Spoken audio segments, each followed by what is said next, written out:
हुआ है, क्या आपको लगता है इस हल्दी से? देखिए, आज जो सेमिनार हुआ है ये हेमेटो ऑन्कोलॉजी का सेमिनार था। हेमेटोलॉजी यानी ब्लड डिसऑर्डर, जो खून की जो अलग अलग बीमारियां होती है, कैंसर्स होते हैं, उनको लेके सेमिनार था। उनको हम कैसे जल्दी डायग्नोस कर सकते हैं, कैसे अच्छे से ट्रीट कर सकते हैं, नया क्या चल रहा है, नई क्या दवाई आई है, नई तरह की जांचें क्या हो रही हैं आजकल दुनिया में, किस तरह से हम इसको जितना जल्दी, क्योंकि देखो टाइम इज़ लाइफ, जितना जल्दी हम इस बीमारी को पता लगाएंगे उतना जल्दी हम इसको ट्रीट कर पाएंगे। ट्रांसप्लांट है तो उसके अंदर कितना यूज़फुल है, कितना किस किस केस के जल्दी ट्रांसप्लांट करना चाहिए हमें, इस चीज़ें इसमें डिस्कस की गई थी। आज हमारे पास में जैसे भारत के सबसे बड़े ट्रांसप्लांटर भी आए हैं, डॉक्टर संदीप शाह साहब, जो 1000 से ऊपर ट्रांसप्लांट अभी तक कर चुके हैं। और उसी तरह से डॉक्टर प्रकाश जी आए हैं, जो अभी रिसेंटली बहुत तेज़ी से जयपुर के अंदर ट्रांसप्लांट कर रहे हैं। इवन बीकानेर में भी हम लोगों ने 34 ट्रांसप्लांट किए हैं, जो कि सारे के सारे सफल रहे हैं और सभी सब नॉर्मल अपनी ज़िंदगी जी रहे हैं।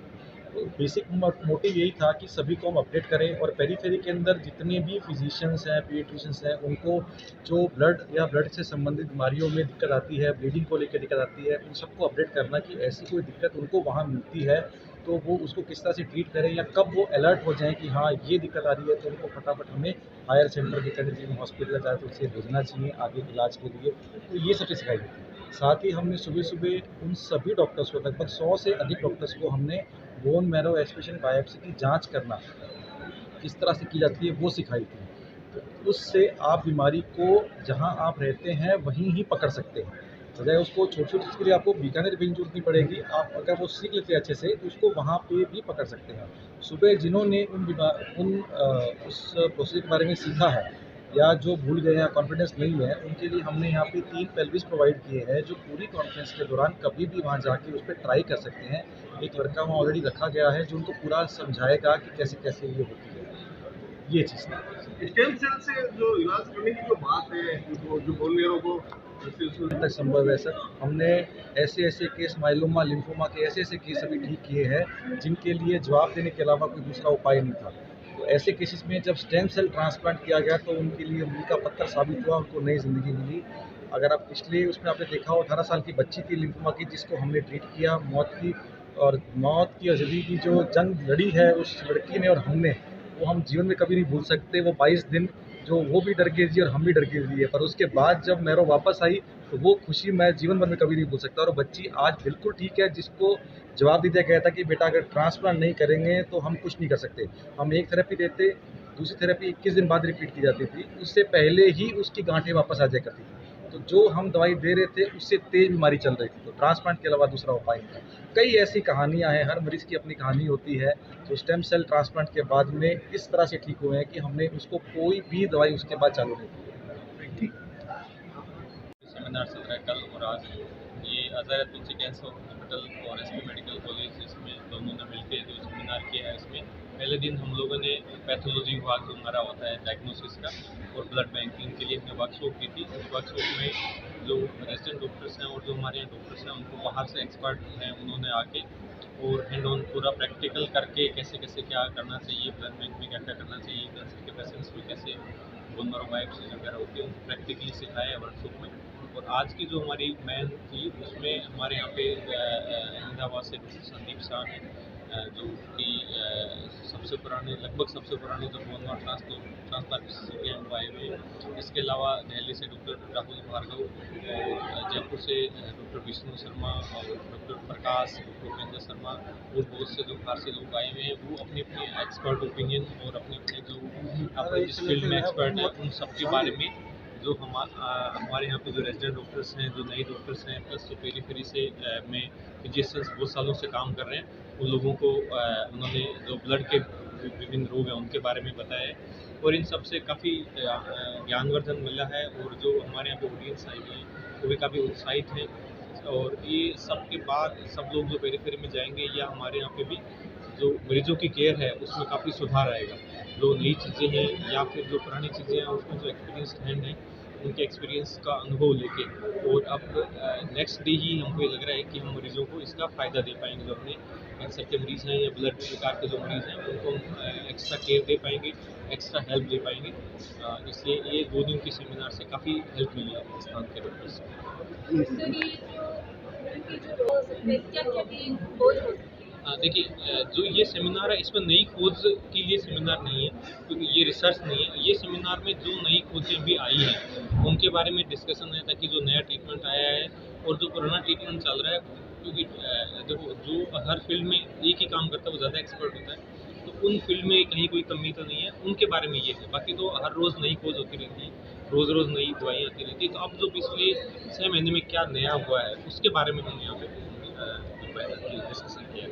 नाम बताइए। नाम बताइए। डॉक्टर सुरेंद्र बेनीवाल हूँ, मैं यहाँ पे प्रोफेसर एंड हेड जो मेडिकल ऑन्कोलॉजी डिपार्टमेंट है वहाँ पे काम करता हूँ। इस इसको जो भीड़ बढ़ती कि आप देख रहे हैं कि काफ़ी जो बीमारियां हैं उसमें कैंसर और ब्लड के बीमारी, जो कितनी दूसरी बीमारियां हैं उसमें भी अल्टीमेटली जो फाइनल कॉज निकलता है वो हिमेटोलॉजी और कैंसर का निकलता है। ये जो CME अपडेट जो हुआ है इस पर, उससे स्टूडेंट्स को सबसे ज़्यादा फायदा होता है। और जो सारे बाहर से स्पीकर्स आते हैं वो काफ़ी मेहनत करके अपना लेक्चर बनाते हैं, उनको भी तैयार उनका एक्सपीरियंस और वो लेक्चर देख के काफ़ी इंस्पिरेशन भी मिलता है और नॉलेज का भी फ़ायदा होता है। जो फ्यूचर में इसमें से कई लोग ऐसे हैं कि जो मेडिसिन में पढ़ रहे हैं वो हेमेटोलॉजी या ऑन्कोलॉजी में जा सकते हैं। और जो डे टू डे बीमारियां हैं उसमें हम लोग कैसे अप्रोच करते हैं और कब पेशेंट को राइट टाइम पे रिफर कर देना चाहिए, तो जितना जल्दी डायग्नोसिस होता है तो आउटकम भी अच्छा रहता है। और रिसर्च में क्या चल रहा है, फ्यूचर के लिए क्या हो रहा है, वो भी उनको पता चलता है।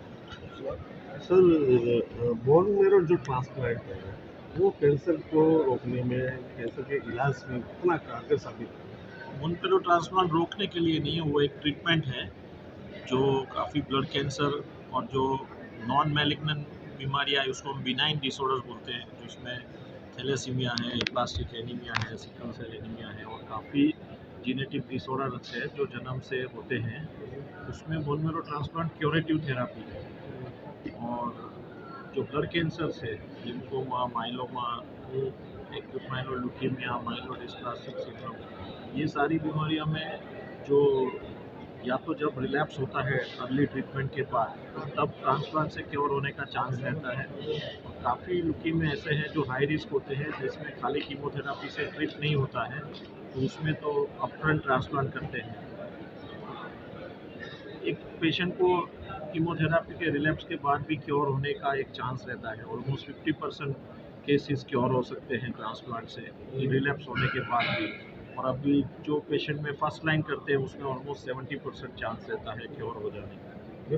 सर स्टेम सेल से जो इलाज के लिए कई देशों में प्रतिबंध भी लगाया गया था पहले शुरुआती दौर पर, और आज जो स्टेम सेल से हम इलाज किसी अन्य भी कैंसर के अलावा भी करें तो क्या स्थिति है, क्या यहाँ पर जो स्टेम सेल थेरापी का जो हाइप क्रिएट हुआ था वो धीरे धीरे सबसाइड हो गया। स्टेम सेल्स थेरापी जो मैं बता रहा हूँ बोन मेरो ट्रांसप्लांट, वो हिमेटोपोएटिक स्टेम सेल ट्रांसप्लांट है और उसका यूज़ सिर्फ हिमेटोलॉजिकल मैलिग्नेंसी और जो मैंने बताया उसमें है। पहले जो बात होती थी कि स्टेम सेल थेरापी से डायबिटीज़ अच्छा हो जाएगा, न्यूरोलॉजिकल डिसऑर्डर अच्छा हो जाएगा, किसी का स्पाइनल कॉर्ड कट गया है तो वो जॉइंट हो जाएगा, वो सब हाइप था जो धीरे धीरे क्लियर हो गया कि स्टेम सेल थेरापी से ये सब पॉसिबल नहीं है, क्योंकि वो इलास्टिसिटी नहीं होती है। जो स्टेम सेल्स है ये ब्लड सेल्स बनने के लिए ही बने हैं। अगर हमको वो बीमारी ट्रीट करनी है स्टेम सेल्स से तो उसके लिए एम्ब्रियोनिक स्टेम सेल्स यूज़ करना पड़ता है, कि जो उसके पहले के स्टेम सेल से जो एम्ब्रियो में से निकालना पड़े जन्म की जगह, हाँ, तो वो इलीगल है। तो वो थेरापी, वो प्लास्टिसिटी होती है उसमें कि जहाँ आप डालोगे वो उस टिश्यू का बन जाएगा। लेकिन जो हम लोग जो ये हिमेटोपोएटिक स्टेम सेल्स बोलते हैं उसमें इलास्टिसिटी या प्लास्टिसिटी नहीं होती है, तो वो तो सिर्फ ब्लड सेल्स बनने के लिए ही बने हैं। अगर हम ओवरऑल बात करें कि जो आने वाले समय में जो कैंसर का एकदम विश्वसनीय इलाज बोन मेरो से संभव हो, यानी जो CAR-T थेरापी है उसमें जो पेशेंट के सेल्स होते हैं लिम्फोसाइट, उसको बाहर निकाल के उसको जेनेटिकली मॉडिफाइड करते हैं और वो पर्टिकुलर बीमारी के सामने उसको लड़ना सिखाया जाता है, सिंपल लैंग्वेज में बोले तो वो फिर से जब इन्फ्यूज़ करते हैं वो लाइव ड्रग, जब तक वो सेल्स बॉडी में रहेंगे तो वो बीमारी वापस नहीं आएगी। तो नेक्स्ट अभी सारा जो रिसर्च चल रहा है वो कार्टी थेरापी पे चल रहा है, जो अभी सिर्फ लिम्फोमा और एक्यूट लिम्फोब्लास्टिक ल्यूकीमिया के लिए है, लेकिन फ्यूचर में बाकी सारे कैंसर्स के लिए भी कार्टी थेरापी आएगी। और दूसरी जो जेनेटिक बीमारियां हैं उसके लिए अभी जीन थेरापी आ रही है। तो थैलेसीमिया के लिए जीन थेरापी आ गई, अभी इंडिया तक पहुंची नहीं है, लेकिन कुछ सालों में इंडिया तक जीन थेरापी भी पहुंच जाएगी और उसकी कॉस्ट भी धीरे धीरे डाउन हो जाएगी। हाँ, मैं डॉक्टर संदीप साहू, मैं गुजरात कैंसर रिसर्च इंस्टीट्यूट और अहमदाबाद में मैं ऐसे भी प्रैक्टिस कर रहा हूँ 30-35 सालों से, और बोन मेरो ट्रांसप्लांट मैंने 1000 से भी ज़्यादा किए हैं। लेकिन अभी फ्यूचर बोलते हैं कि कार्टी थेरापी का है।